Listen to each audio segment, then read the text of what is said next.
Good morning, my YouTube viewers. It is Palestine here. Welcome to my channel. This is going to be the last video that I'm going to make from this address for a while because I'm going back to the town I live in. It's been really hot. I've had a really hot time.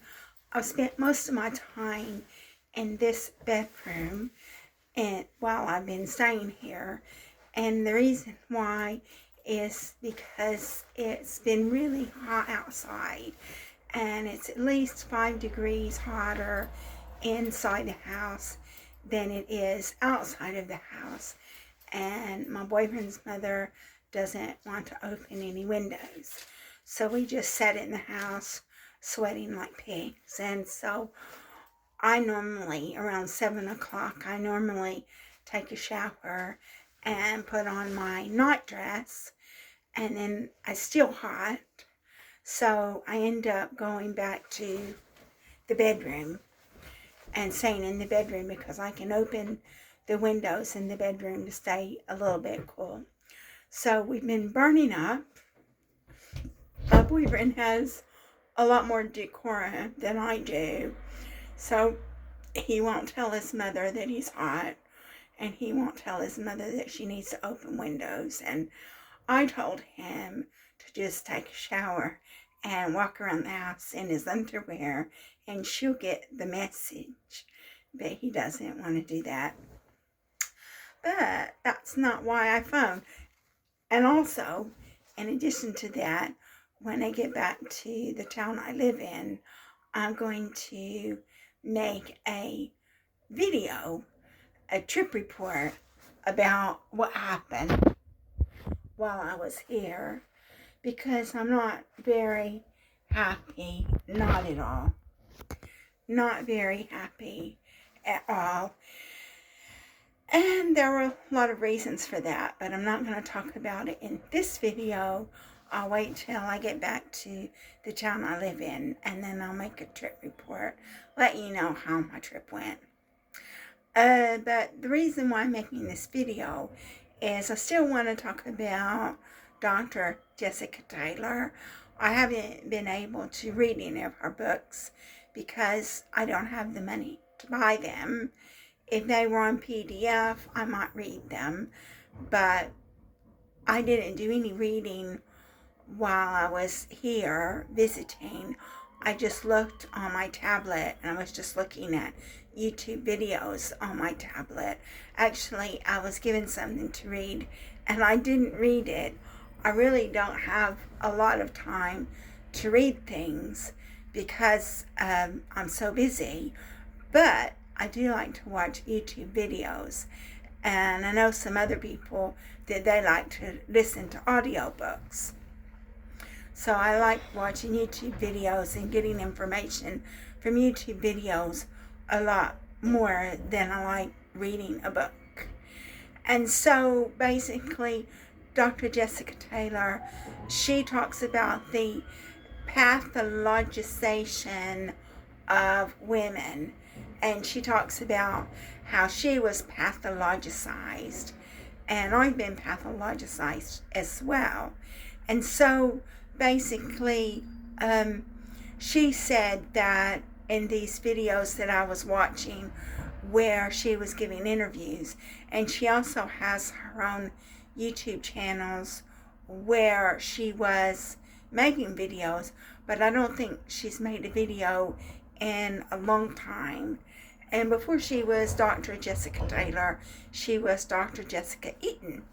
And so some of her videos, she says her name is Eaton. And when she talks about her own personal experience of being pathologicized, it's pathologicized. She talks about how when she was a teenager, she was assaulted and abused by somebody. And she said she actually even had to move 50 miles away. I don't know where her family is. I thought she was from outside of the UK, but now that I'm watching her videos, I think that she is in the UK. But anyway, so she had to move 50 miles away to get away from her abuser. And she made a complaint to the police. And so the police had him on bail, and they were deciding whether or not they were going to charge him. And I know of somebody else who was on bail, and it takes the police a really long time to do anything, and I'm not sure exactly why that is, but it takes them a really long time to take any action. And so she'd been waiting like 14 months to get a trial date for when this man who assaulted and abused her was going to go to trial. And she said that she kept ringing them up, asking them when was the trial date going to be. And so they came to her house one day, and they told her that her abuser, they were going to take him off bail. They were going to take him off bail, and they weren't going to charge him because he was a nice guy. And they suggested to her, they gave her this pamphlet, and they suggested to her that it would be a really good idea if she could get herself a diagnosis of a mental illness and take medication. And she said, well, why? And they said, well, because you kept ringing us up, asking us when the court date was going to be. And she said, well, I was only 19 years old. I had to, or maybe she was even 18, but she said I was only 18 or 19 years old. I had to move 50 miles away to get away from my abuser. And so I wanted to know when the court date was going to be. And so they were saying that she was mentally ill. They believed her to be mentally ill because she was calling up and asking when the court date was going to be. And she said she got her police records, and when she got her police records, they said something uncomplimentary about her, about, I'm not sure exactly the terminology, but maybe telling tales or something like that. So they obviously didn't believe her, because if they were going to take her abuser off bail and not charge him, it's obvious they didn't believe her. And so obviously her abuser was able to smooth the police to get the police to believe that he was a nice guy. So basically, I'm telling you about Dr. Jessica Taylor's experience because then I want to relate it to my own experience. I know both of my husbands are monsters, that they've got people convinced that they're nice guys. Not only do they have people convinced they're nice guys, they turned it all around on me, which is called DARVO. That's deny, attack, reverse, victim, offender. So they make out where they're the victim. And both of my husbands are monsters. And, but I'm not going to make a video about DARVO in this video, because DARVO is going to be another video. That's deny, attack, reverse, victim, offender. But I want to talk about the pathologicization of women, which is what they did to her. They pathologicized her, telling her that, giving her some pamphlet about mental health and telling her she needed to get a diagnosis of a mental illness and start taking medication, because obviously, and that also goes to the point that when a woman reports abuse, quite often she's either, they believe she's either lying or she's mentally ill. So they believe she's either lying or mentally ill. And the simple fact that Dr. Jessica Taylor's police records said something to the effect, I'm not sure the exact word, but something to the effect that she was telling tales, I think they thought that she was lying. She was attention seeking. But she said no, that she wasn't. And she actually, I think that's probably one of the reasons why she decided to become a psychologist, because of the really negative experience that she had. And in addition to that, even though she knows the police are no good, she works with the police. She works with the police, even though she knows they're no good. So maybe she's just trying to change the structure from the inside out. Who knows? And so now I want to talk about my own personal experience of pathologization. It's called pathologicalization, or pathologicalization. I know I'm not pronouncing it very well. It's a long word. And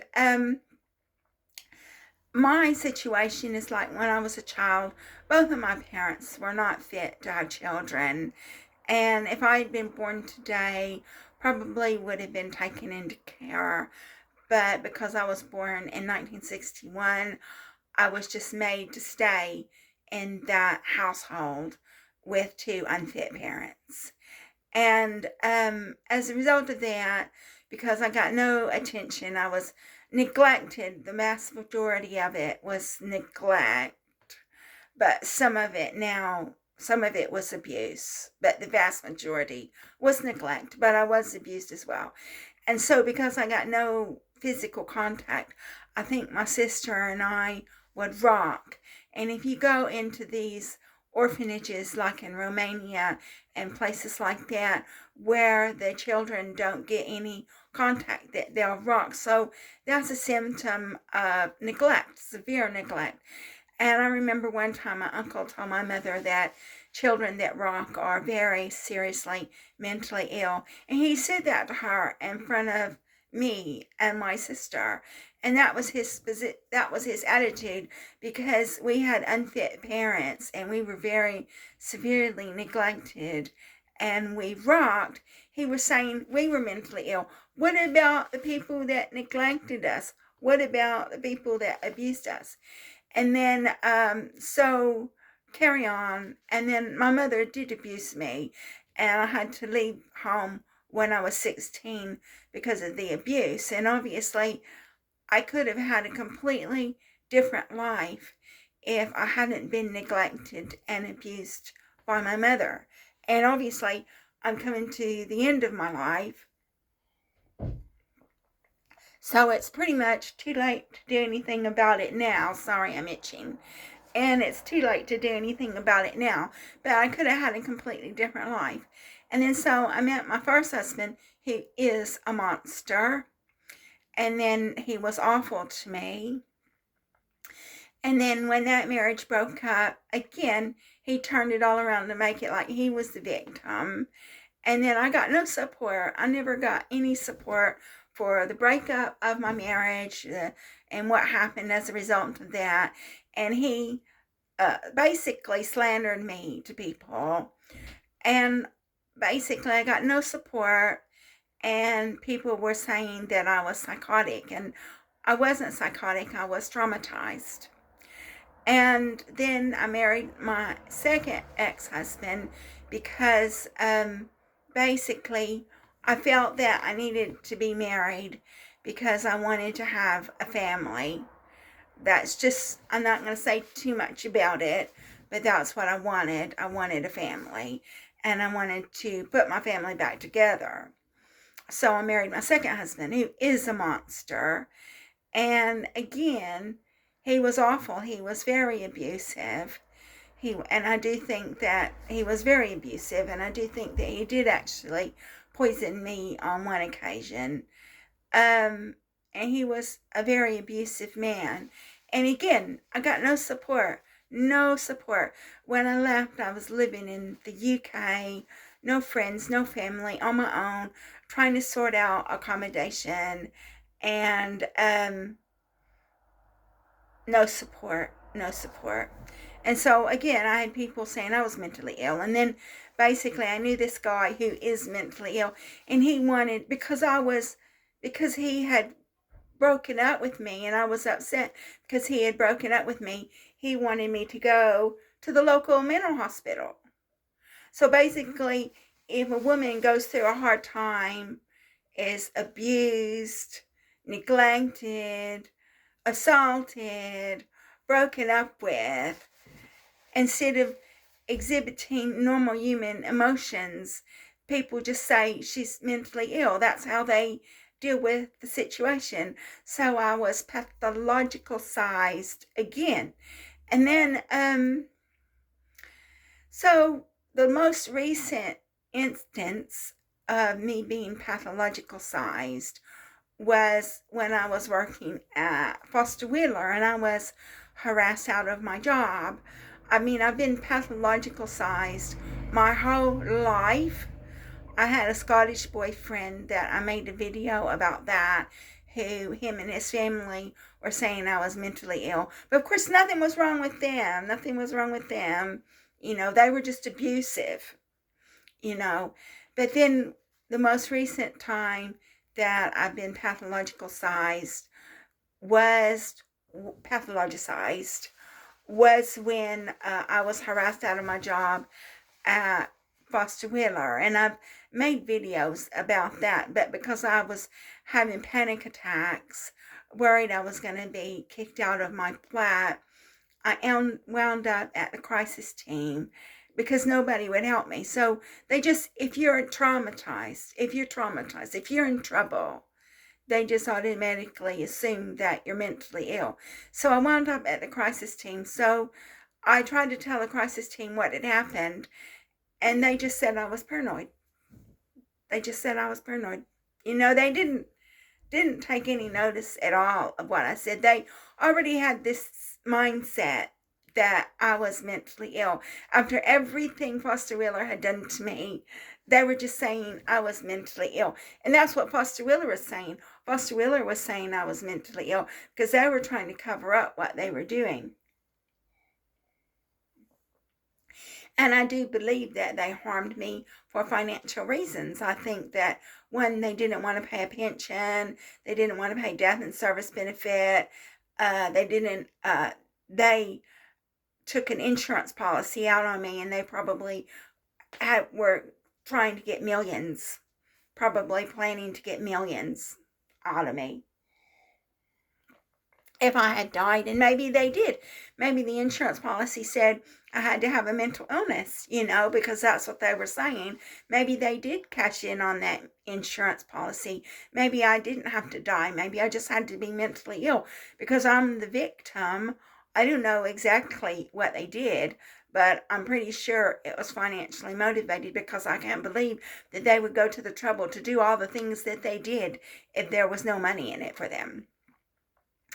And then so they told me I was paranoid. The mental hospital told me I was paranoid. And then I got sectioned because I wrote a letter to David Cameron. And then I got this diagnosis. And then it still didn't stop because Foster Wheeler became AMAC Foster Wheeler. And it still didn't stop. I don't know what was going on. I don't know if they still had me on the payroll, if they had still had me down as being a member of staff on the payroll, but it still went on. Even after I left Foster Wheeler, it still went on, and it moved over to my living arrangements. It moved over to this charity that I was volunteering at.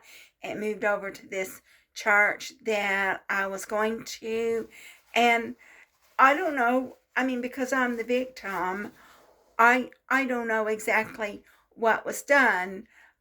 I can speculate that because I'm the victim from the outside looking in, I don't know exactly what they did.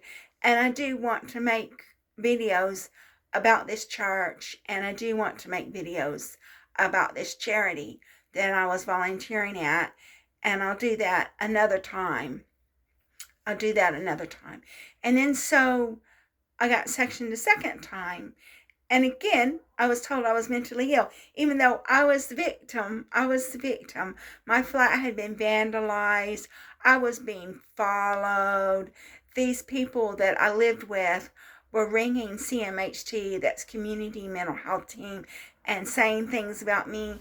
And my neighbors in my church had made complaints about me. Why would they do that? Why would the church? And I know, you know, the church did it out of spite and the neighbors did it. I do think that the neighbors were seeking some kind of financial compensation because where I live, it's a cooperative, so they had my signature. They could easily take an insurance policy out on me. And then the way the post was, they would just put the post on the staircase, and you could look through people's posts. You could go through people's posts. So they knew my name, they knew my address, they had my signature, they knew all kinds of things about me.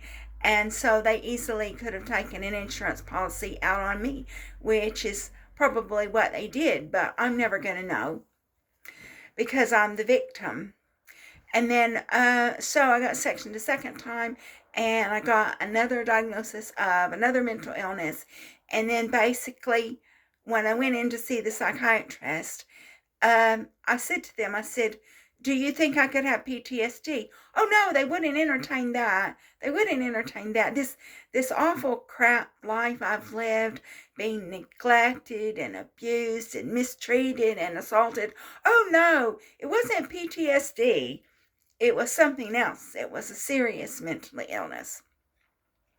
So I certainly have been pathologized by the establishment. So I can confirm that women are pathologized. And that's just what I wanted to talk about. So Dr. Jessica Taylor was saying that she was pathologized, and she got her police records and found out what they said about her. And I got my police records. I did a subject access request, and I got my police records. And the police records say that they believe me to be mentally ill. That was just their opinion. I contacted the information commissioner and tried to get those comments removed from my police records, and the information commissioner said that they could not remove the comments. They said that the police are allowed to put their opinions in the police records. So every comment they made was saying that I was mentally ill. And then so that way they don't have to do anything. If the police say you're mentally ill, they don't have to do anything. I think it's even a law that if you have a diagnosis of a mental illness, then the police don't have to act on anything you say. And then that's what happened to me. Like the first time I got into this mental hospital, they said, do you mind if we contact the police? I thought they were going to contact the police to tell them what had been done to me. But no, they contacted the police to tell them that I was a nut. And so my police records say that I'm under the care of the crisis team. So it doesn't matter what I say or what I do, the police are not going to take any action whatsoever because they don't have to. If you have a diagnosis of a mental illness, they don't have to respond to you. And so that's my example, that's my experience of being pathologized. And I wanted to talk about that and just let you know that I've been pathologized too. So thank you very much for watching my video. If you like my video, please like and subscribe. And thank you for taking an interest in my very pathetic life that I'm coming to an end to. And my life could have been so much different. It didn't have to be the tragedy that it was.